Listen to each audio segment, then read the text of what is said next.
Article 7 Final Provisions. Section 32 P&T Women and Children's Desk. The Women and Children's Desk now existing in all police stations shall act on and attend to all complaints covered under this Act.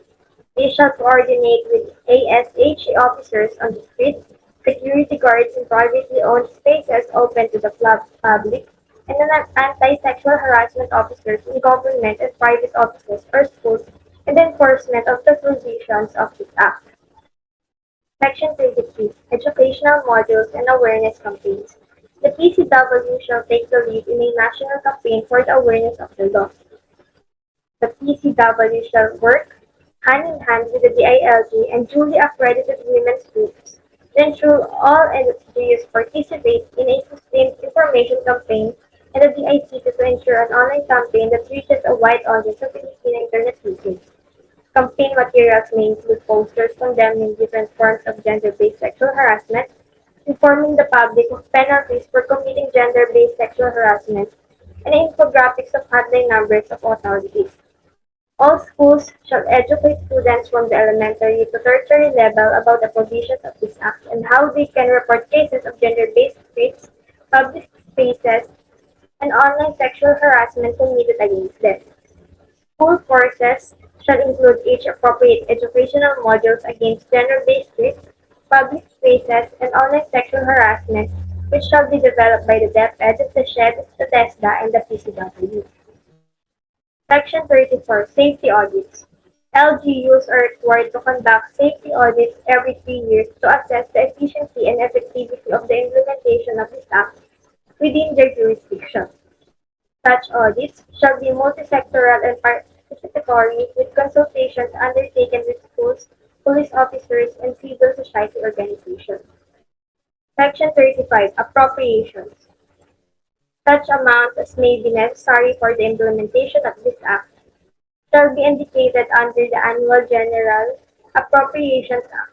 National and local government agencies shall be authorized to utilize their mandatory gender and development budget as provided under Republic Number 9710, otherwise known as the Magna Carta of Women.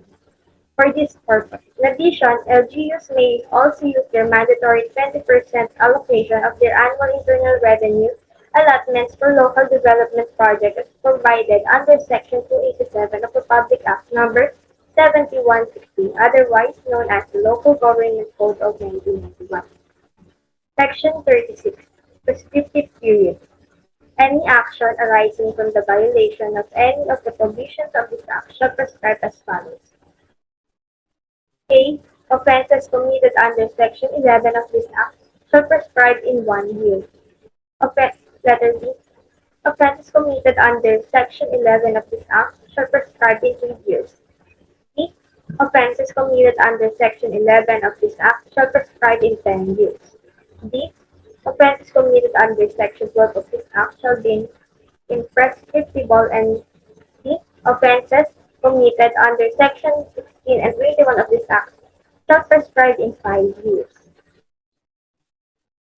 Section 37. Joint Congressional Oversight Committee. There is hereby created a Joint Congressional Oversight Committee to monitor the implementation of this Act and to review the implementing rules and regulations promulgated. The committee shall be composed of 5 senators and 5 representatives to be appointed by the Senate President and the Speaker of the House of Representatives respectively. The Oversight Committee shall be co-chaired by the chairpersons of the Senate Committee on Women, Children, Family Relations, and Gender Equality and the House Committee on Women and Gender Equality. Section 38. Implementing Rules and Regulations.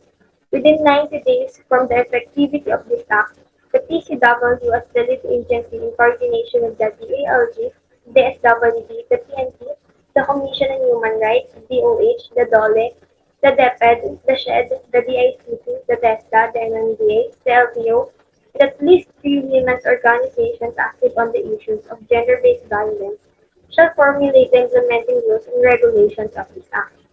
Section 39. Separability Clause. If any provision or part hereof is held invalid or unconstitutional, the remaining provision not affected thereby shall remain valid and subsisting. Section 40. Repealing clause. Any law, presidential decree, or issuance, executive order, letter of instruction, administrative order, rule or regulation contrary to or inconsistent with the provisions of this act is hereby repealed, modified, or amended accordingly. Section 41. Effectivity. This act shall take effect 15 days after its publication in the official gazette or in any two newspapers of general circulation in the Philippines. Approved. This act, which is a consolidation of Senate Bill number 1558 and House Bill number 8794, was passed by the Senate of the Philippines and the House of Representatives on February 6, 2019.